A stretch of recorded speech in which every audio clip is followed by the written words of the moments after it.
అందరికీ నమస్కారం అండి. ఈరోజు నేను పాతకాలం నాటి పప్పుచారు ఉప్పు చేప వండి చూపిస్తాను. అయితే పప్పుచారులో మనం ఈరోజు బియ్యం కూడా కలుపుతామండి.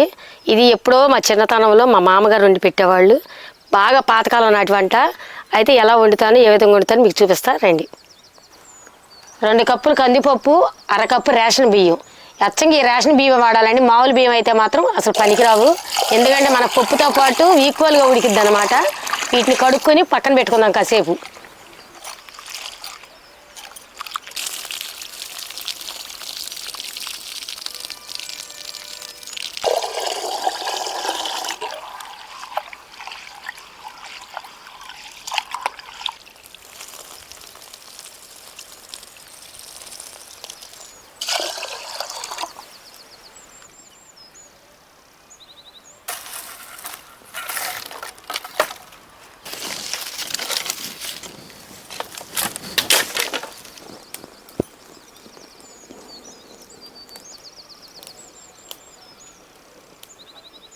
కందిపప్పు అయితే నానిపోయిందండి. ఇప్పుడు మనం పొయ్యి మీద పెట్టుకుని ఒక 1/2 చెంచా నూనె వేసుకుని మనం పప్పు ఉడకబెట్టుకుందాం.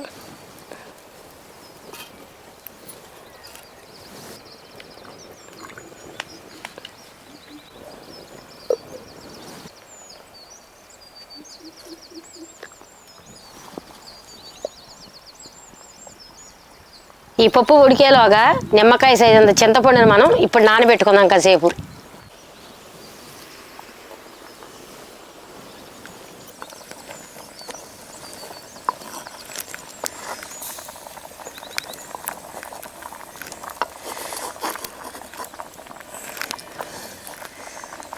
ఈ నురుగు దప్పని ఇలా తీసేయాలండి.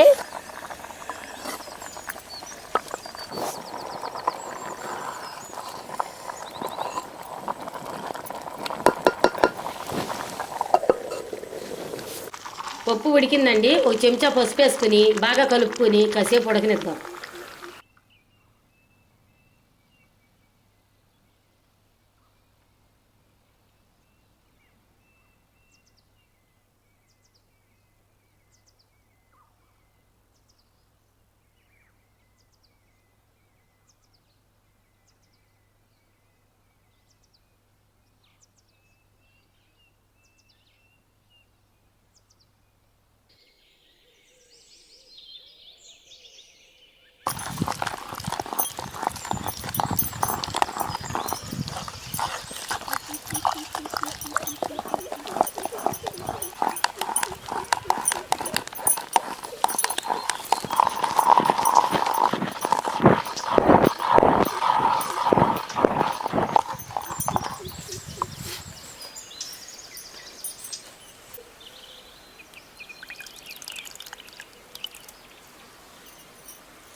చూసారు కదండి, చారు అయితే అలా రుబ్బుకోవాలి.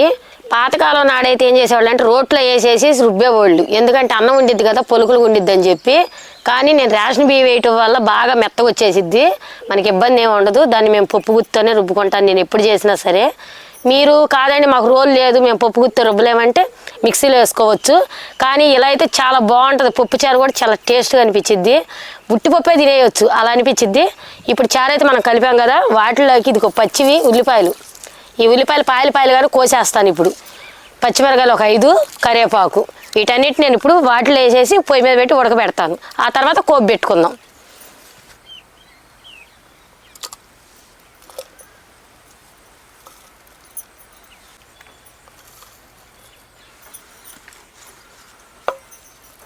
తగినంత కారం, తగినంత ఉప్పు.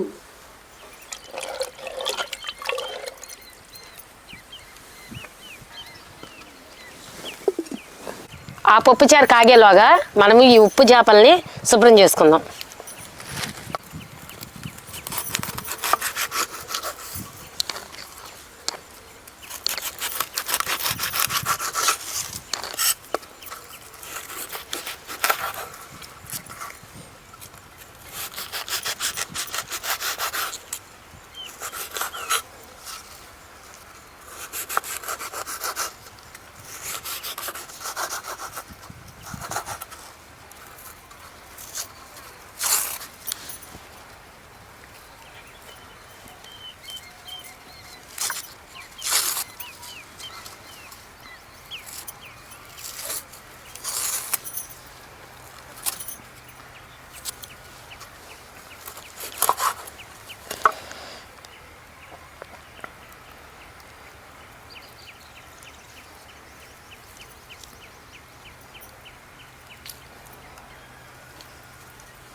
పప్పుచారు అయితే కాగిపోయినాయండి. ఇప్పుడు మనం కోపు పెట్టుకుందాం. కోపు పెట్టుకుని చేపలు కూడా ఏం చేసుకుని ఫాస్ట్గా తినేసేద్దాం రండి.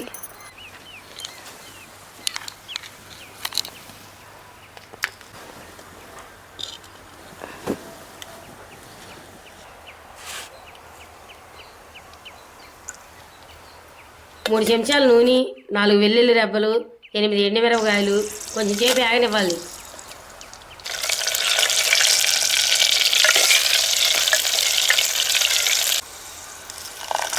ఇప్పుడు తాలింపు దినుసులు వేసుకుని 1 చెంచా జీలకర్ర వేసుకుని 3 కరివేపాకు రెబ్బలు వేసుకుని మనం బాగా తెరలించుకుని పక్కన పెట్టుకున్నాం కదండి తెచ్చారు. ఇప్పుడు అవి పోసేసుకుందాం.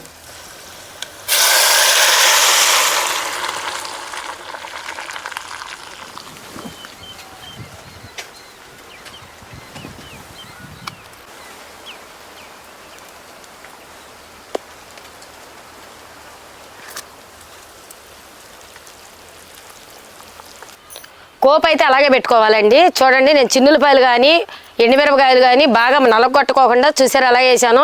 మనం ఎండుమిరపకాయ కూడా తుంచకూడదు, చిన్నులపాయ కూడా బాగా చితగొట్టకూడదు, అలాగే వేయాలి. మనం తాలింపు వేస్తుంటేనే అసలు చారు చూసారు ఎలా తెరులుతుందో అలా తెరలాలి. మనకి పాతకాలపు నాటి పద్ధతిలో అంటే చేయటం అది చాలా డిఫరెంటేను. కొంచెం కష్టం అనిపించినా కూడాను చాలా అంటే చాలా బాగుంటుంది. మనకి ఎక్కువగా ఇంట్లో చుట్టాలు వచ్చినప్పుడు కానీ అలాంటి టైంలో కూడా బాగా యూజ్ అయ్యిద్ది. మనం బియ్యం కలపటం వల్ల, ఈ పప్పు కలపటం వల్ల రుచి కూడా ఎక్కువగా ఉంటుంది. మీరు కూడా ఒకసారి ట్రై చేయండి. ఇప్పుడైతే చారు అయితే అయిపోయింది, దింపేసేసి మనం చేపలు వేపుకుందాం.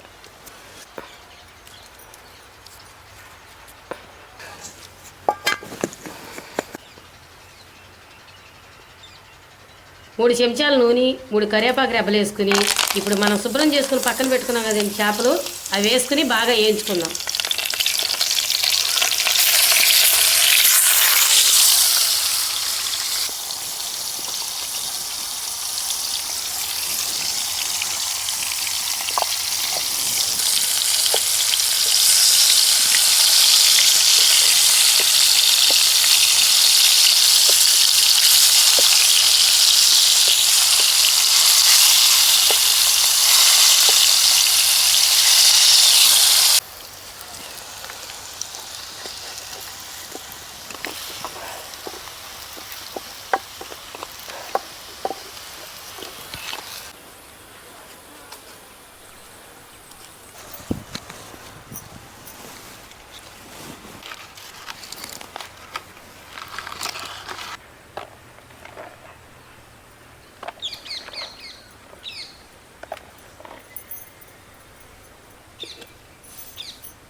సూపర్గా ఉందండి.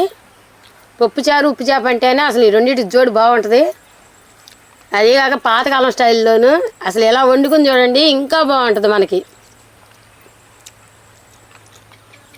చెప్పలేకపోతున్నాం అసలు. ఏదేమైనా పాతకాలం నాటి వంటలేనండి. నాకు ఈ రోజంతా మా అమ్మమ్మ గుర్తొస్తూనే ఉంది. నేను సెలవులకి వెళ్ళేవాళ్ళం. ఇక్కడి నుంచి మా నాన్నగారు బస్సు ఎక్కించేవాళ్ళు అనమాట. అక్కడ దిగేదాన్ని. అక్కడి నుంచి మా తాతగారు ఎక్కించేవాళ్ళు. వెళ్ళినప్పుడు వాళ్ళకు చిల్లర కొట్టు ఉండేది. వాళ్ళు పొద్దెక్కేసరికి ఏం వండిద్దా అని ఆశపడి చూసేదాన్ని. అప్పుడు ఏమయ్యేదంటే పప్పు పోసేసి గబగబా ఆ రోట్లో వేసి రుబ్బి పప్పుచారు కాసేది. అసలు ఒక్క ముద్ద తింటే చాలు అనిపించేది.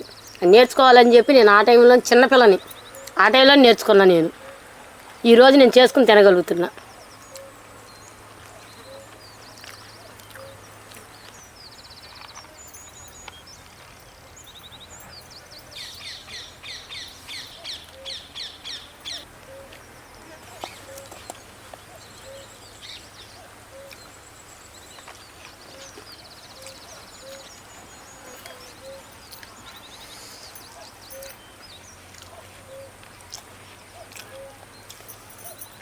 టేస్ట్ అయితే చాలా బాగుందండి.